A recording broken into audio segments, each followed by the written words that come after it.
fallout from the Karen Reed case just continues to ripple through Massachusetts.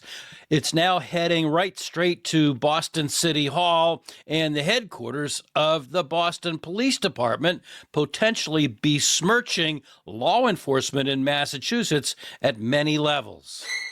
And shocking texts on Proctor's phone.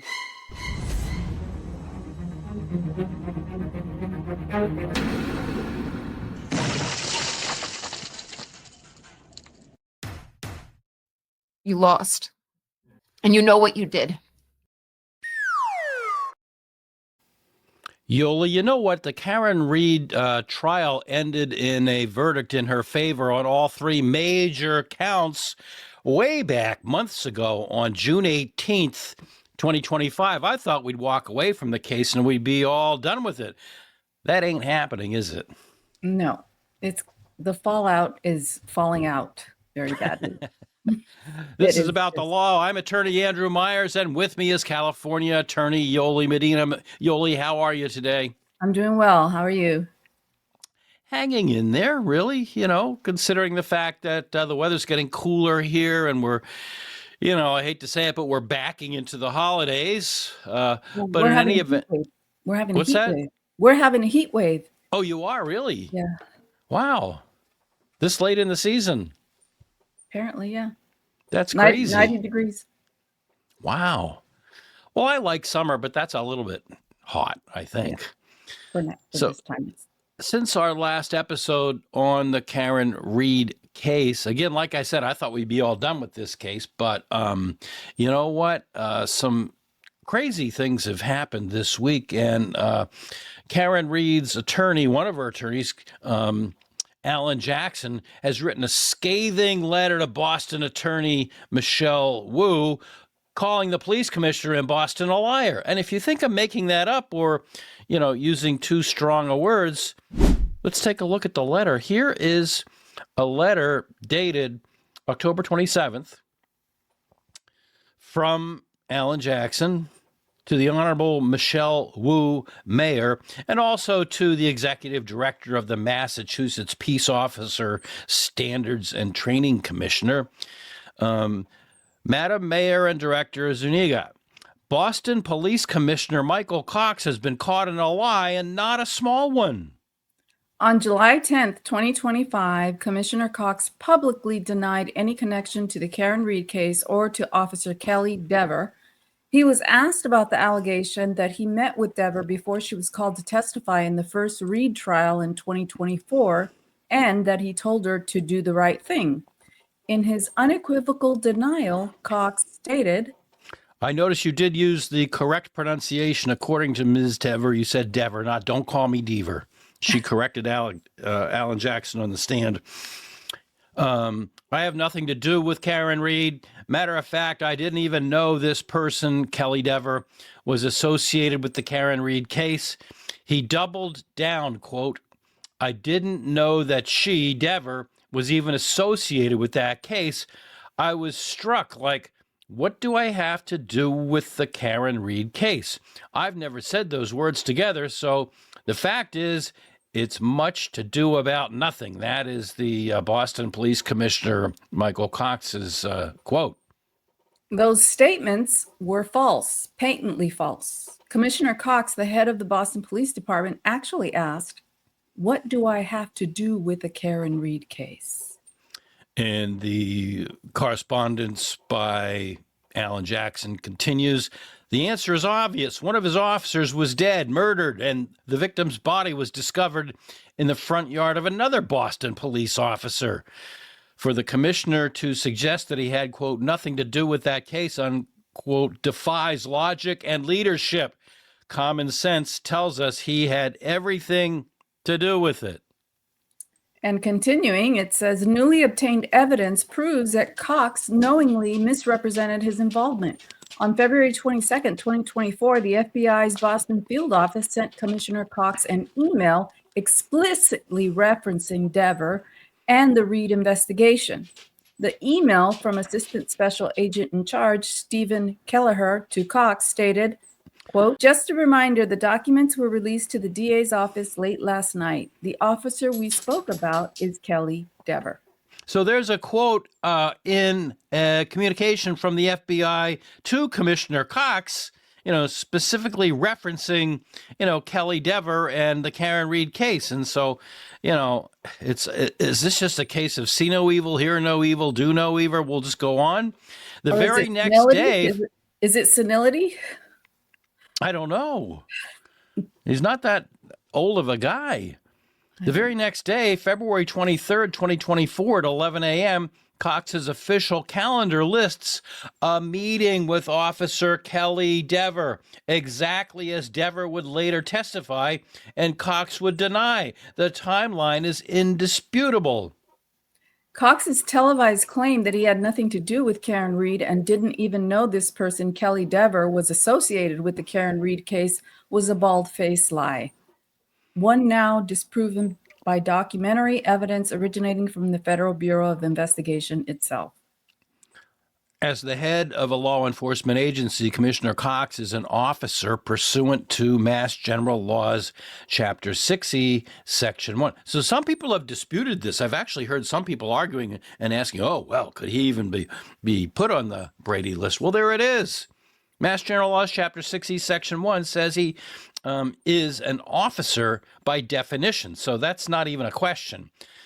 When a police commissioner lies about his own contacts with the FBI and meetings with an implicated officer, he forfeits the credibility and integrity his oath requires. That is the very definition of a Brady-Giglio violation. Under Brady v. Maryland and Giglio v. U.S., prosecutors have an affirmative duty to disclose any evidence of dishonesty by a government witness or official in every case where the official might either testify or influence the testimony or evidence provided by others. Commissioner Cox now fits squarely within that category. Accordingly, Commissioner Cox must be referred for immediate inclusion on the Brady list maintained by the Suffolk County District Attorney's Office. In addition, the Post Commission must initiate a full disciplinary review for dishonesty, lack of candor, and conduct unbecoming of an officer under Department Policy Section 102, which mandates that employees shall conduct themselves at all times, both on and off duty, in such a manner as to reflect most favorably on the department. This is not a political issue. It is a question of credibility and public trust.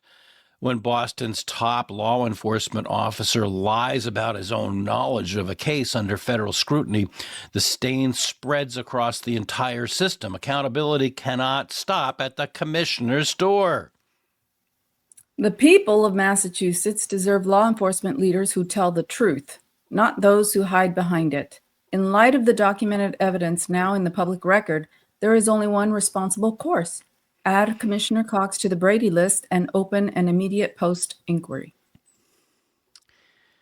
Those are strong words, but it would seem that it is all based, on fact, observation, law, and, what's said in this letter that even though Mr. Cox, when he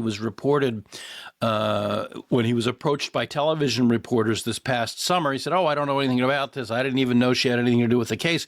But there, a meeting with Kelly Dever is right in his appointment book. And also there is a note that the FBI sent him information. So, it's... Well, number one, the fact that he had a meeting with Dever and said, do the right thing, why would he distance himself from that? Arrogance at the top, feeling that, when you're approached by TV reporters, you figure, it's not that important. I can get away with saying anything, which Massachusetts politicians can.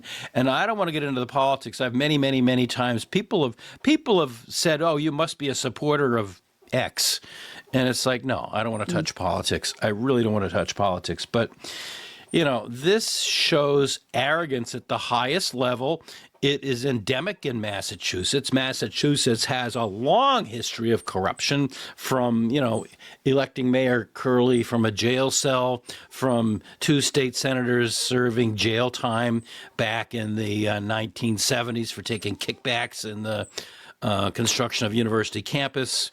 There was an episode. I mean, corruption is just endemic in Massachusetts. I've always thought it was interesting that people talk about Chicago. There was a I-Team on one of the TV stations that actually showed a meat inspector in Boston taking meat after he'd done an inspection and putting meat in the trunk of his car and driving off. I mean, so that's Boston. For those that are commenting on this case from other states, that's fine. We welcome the attention.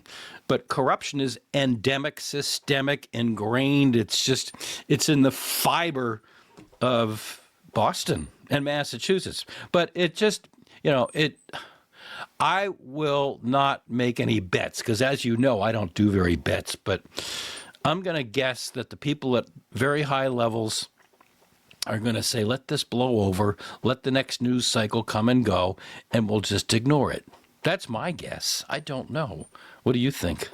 I don't know what to think. I'm kind of stunned by all this. I mean, you have if you have nothing to hide, why would you distance yourself from telling an officer to do the right thing? It doesn't make sense to me because allegedly that's what he told her. So if he told her to do the right thing, why are you distancing yourself from her?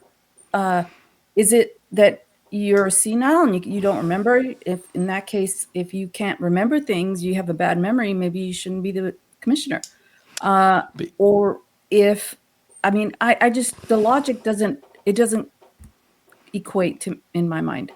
I think the reason, to answer your question, why he doesn't want to admit that he talked to her is because it would be tampering with a witness, and telling somebody to do the right thing obviously means testify, in the way that we want you to testify. You had said that you saw then Canton Police Chief Kenneth Berkowitz and Brian Higgins out in the Sallyport for a wildly long period of time with Karen Reed's Lexus, and he didn't want her to say that because that tends to support Karen Reed's defense that they did something with that SUV and they did something with the taillight. And in fact, they inverted it when they showed it to the jury, not having shown that during discovery in that crazy, crazy case. And so, to tell her to do the right thing is to tell her, we don't want to support the defense here. We don't want to support that. So, maybe you can make that go away. So she was put under pressure. He wanted nothing to do with it. He thought he had plausible deniability, but this letter by Alan Jackson gives us the support that, hey, there is Kelly Dever in, the police commission's book, and here's the communication from the FBI. So he thought he had, plausible deniability, but I don't want to say the guy's senile. Maybe you're right. I want to say it's just administrative arrogance, which is par for the course in Massachusetts. I don't know, but it could mean other things. Do the right thing, meaning do the right thing and testify truthfully. I don't know. I thought I was naive, but I mean, no insult to you at all. But I think do the right thing means testify the way I want you to testify. I think that's what it means. The fact that it's vague could mean like what you say, but trying to lie about it is not going to make anything better. It's going to make it worse. If he just admits that, yes, I spoke to her and I received some emails from the FBI, what are they going to do to him? I don't know. Now, I saw Alan Jackson on another channel earlier today, the day that we're recording this, and he was asked, and he said, no, he did not expect the demeanor that Kelly Dever displayed on the stand when he put her on the stand in the second trial, and he did not expect this whole, false memory testimony. That was a shock to him, and I found that interesting because he's a good trial attorney, and a good trial attorney just goes with what, he might have had notes. Oh, I'm going to ask her this. I'm going to ask that. So that those notes went out the window, and he did a great job just asking her, about that. But in any event, you think that's bad. You think that's bad. Have you been following the Proctor file Oh my God, follow yes. up? I mean, last episode we talked about how Michael Proctor dropped his appeal to get his job back when emails and other texts and materials that were on his phone going all the way back to 2013 were disclosed, and his own attorney walked away from him because the trustees or the board of directors of the union that provided the attorney voted unanimously to get the hell out of the case. Wow. So we have a little bit of insight into what that was all about. We have just a little tiny bit of insight in a document that was filed. And if you were shocked by the previous information about the Commissioner Cox, check this out.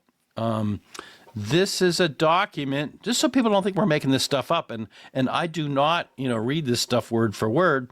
This is the Commonwealth's motion for a protective order, which, by the way, was issued immediately regarding information derived from review of extraction of a former Massachusetts State Police trooper's personal phone. I don't know why they don't just say Proctor. They put it in the first sentence there, and they go through the history of it all. Here's the meat of the motion. Review of the personal cell phone is ongoing at this time pursuant to Mass R. Crim P 14. That's the discovery rule. The Commonwealth is producing text chats, audio files, video files, which span many, many years. So imagine this. We're going all the way back to 2014 on Michael Proctor's phone, and we're talking about not just text chats, but audio files. You know how you can talk into your phone and make an audio file and send it out? Video files. I just did a video file today. I saw something I wanted to share with a friend.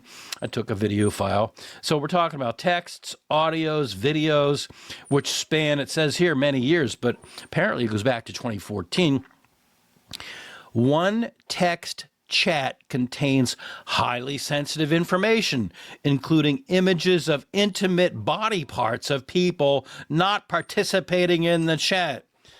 Yoli, I don't think we're talking about elbows and knees and things and big toes. I don't think that's what we're talking about when we talk about intimate body parts. Really?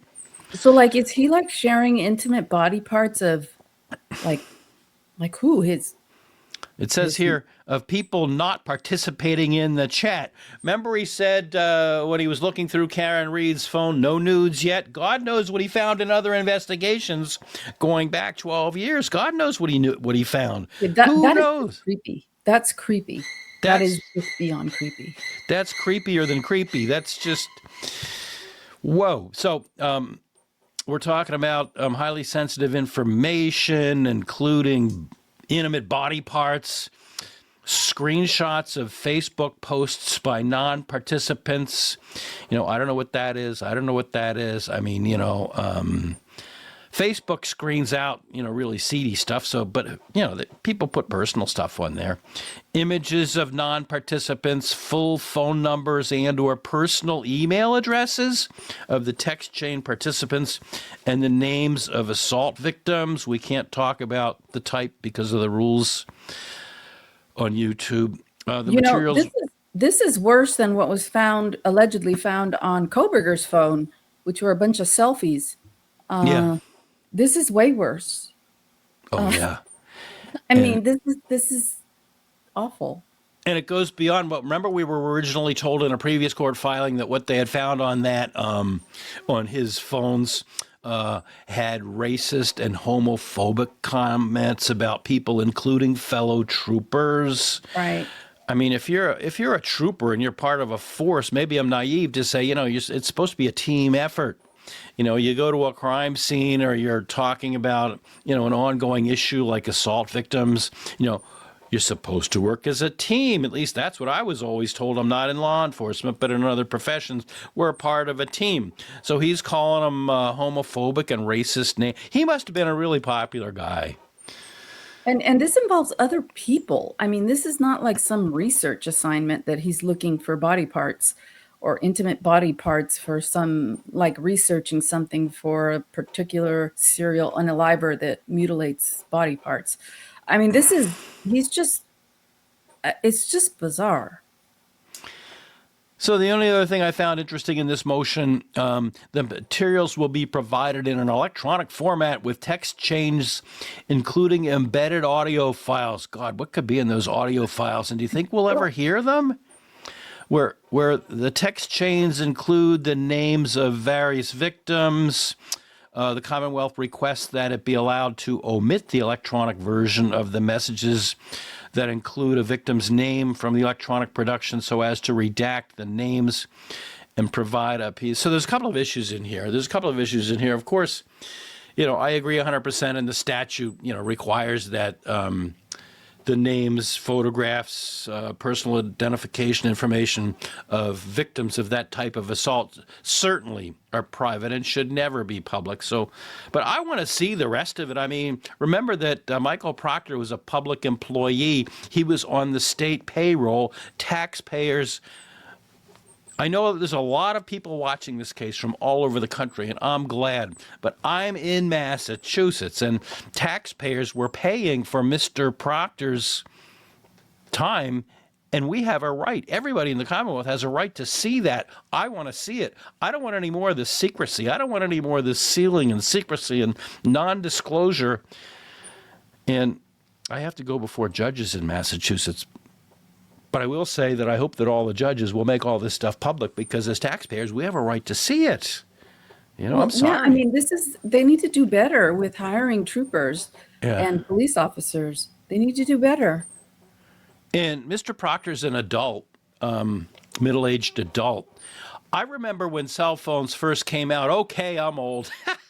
But I remember when cell phones first came out, and I don't know if you remember this or you observed this over in California, but, just generally speaking, and I'm not going to dox any particular school system, but school systems were finding that kids were doing crazy things with their phones, personal things with their phones, pictures, photos, videos of a very personal nature. And, school districts around the country were saying, we got to work with the kids to make sure they don't do this stuff. And it was very public. They did documentaries on it. They did 2020s on it.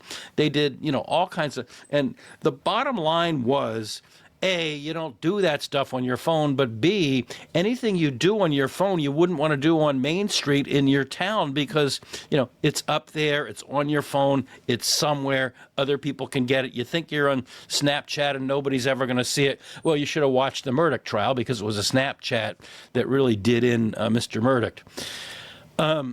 So this was a really public issue way back when cell phones first came out.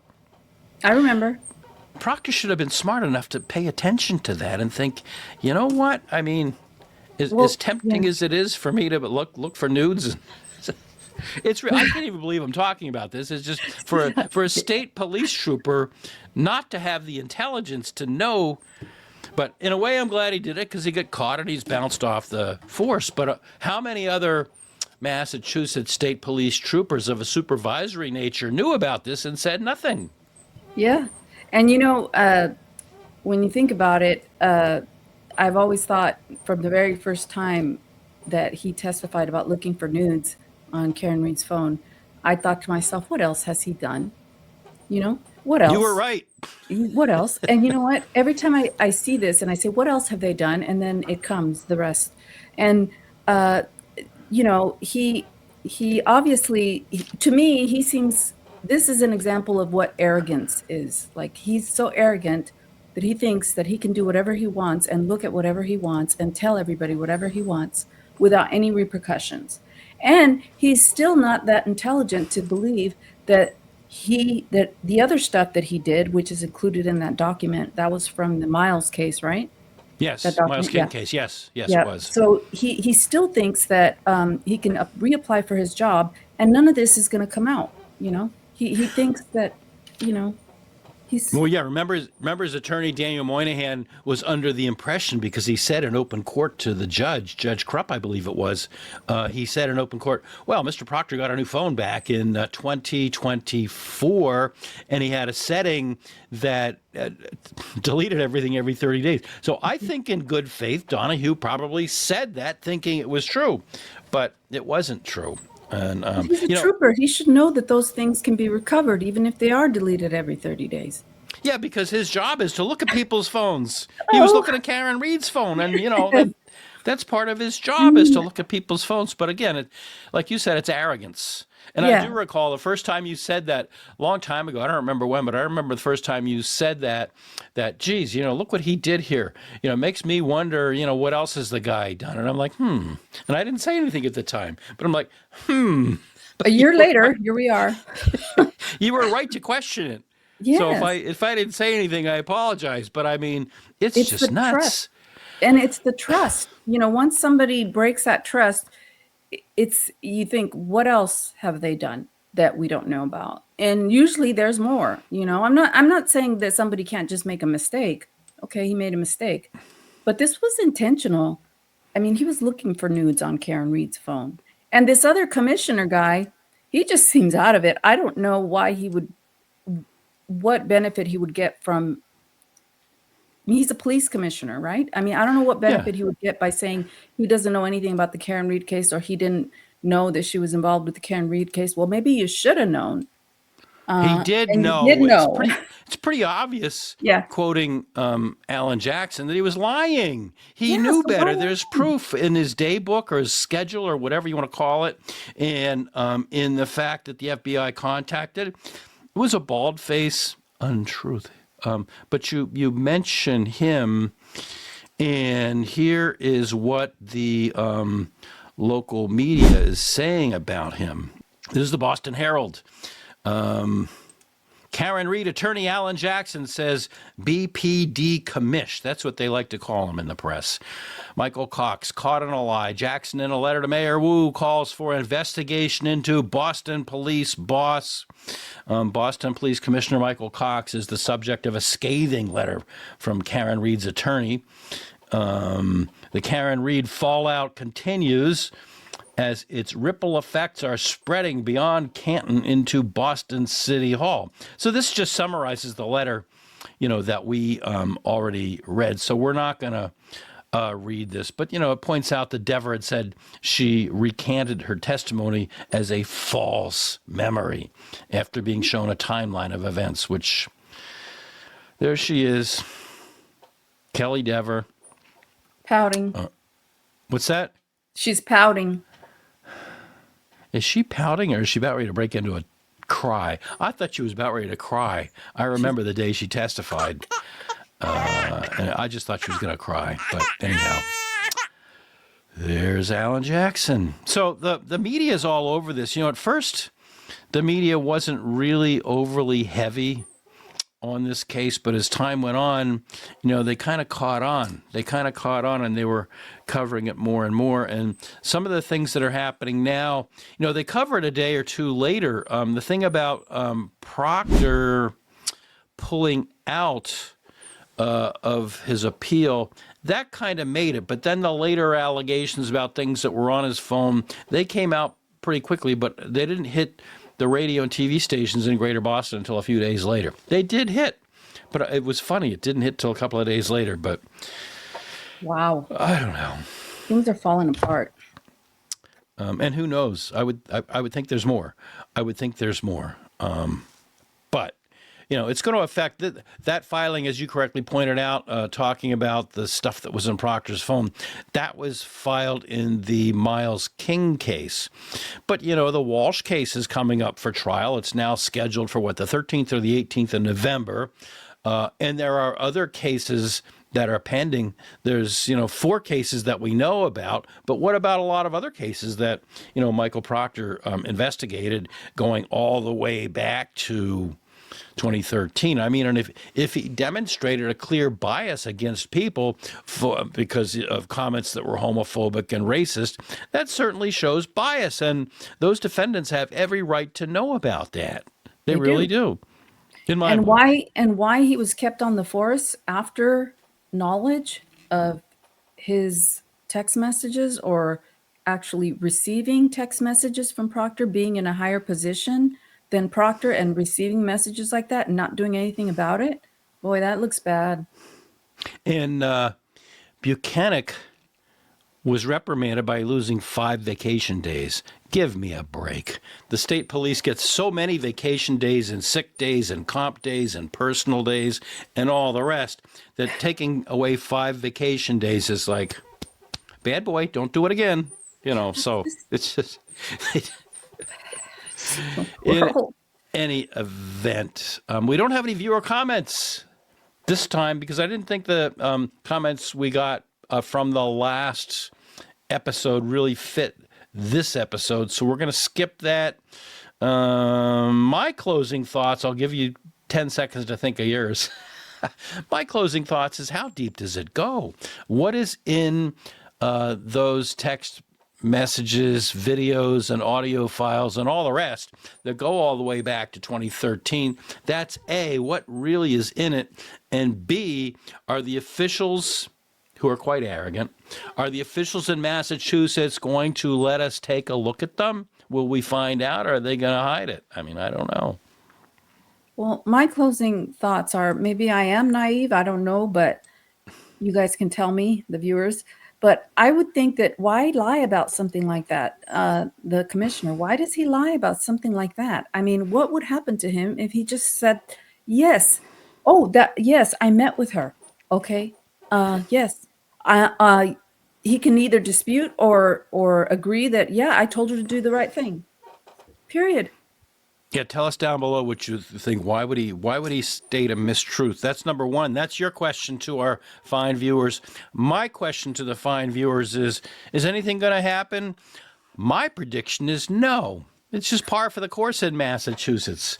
But am I wrong or am I right? Do you think that anything will happen with regard to Commissioner Cox? And will the Post, start an investigation? You let me know if I'm right or wrong. Will anything happen from this? And as long as we're going back into Karen Read land, let's let 2 characters from the Karen Read case and the trial ask you to subscribe. You pay for a subscription? I do not. Ask it differently. I'm going to allow that. Well, you know now because you follow. You pay for a subscription? I do not. Did you get one for free? Yes. I was not paying to any social media. All right, Mr. Brennan. Sorry, I have just a few more questions. It's denied. I was not paying to any social media. Okay. Okay, we don't ask you for money. We don't ask you to buy merch. We don't ask you for anything except to subscribe. And as Lucky just told you, you can subscribe to our channel for free. So I would ask you to do that. I don't know. I can't think of an emoji this week for people that listen to us all the way through. Can you think of an emoji? A policeman. A policeman. Do they have police person? Or women. Do they have police women. person, police officers? There's a gender-neutral term. Do they have gender-neutral police officer emojis? Probably. Okay. Any kind of police officer thingy, like a hat, police officer's hat, A hat, a badge, a car, police car, a badge. Okay. Yoli, thank you. Please, if you like this episode, or even if you didn't, subscribe. It doesn't cost you anything. And be nice in the comment section. I think our commenters are actually coming around. This week, we only had 1 or 2 really nasty people. If you have something that you want to say it. Let us know how you feel. A couple of people told me this week I was wrong, but they were nice about it. They didn't say go to hell. They didn't say you're a moron. They just told me what they thought. That's okay. That's really okay. But let's cut down the rhubarb. spare us the the barbs, spare us the disparagement, spare us George Carlin's 7 dirty words. Just tell us how you feel. Right. All right, 'cause thanks, Yoli. we're not Have a going good one. away. No. Whether you are in the grocery store, the gas station, or anywhere else, please remember to be kind to people. You don't know what they're going through. And the same goes for our comment section. We want you to comment, but be nice, be kind, be positive if you can. And thank you for watching. Be sure to like and subscribe. Have a good one.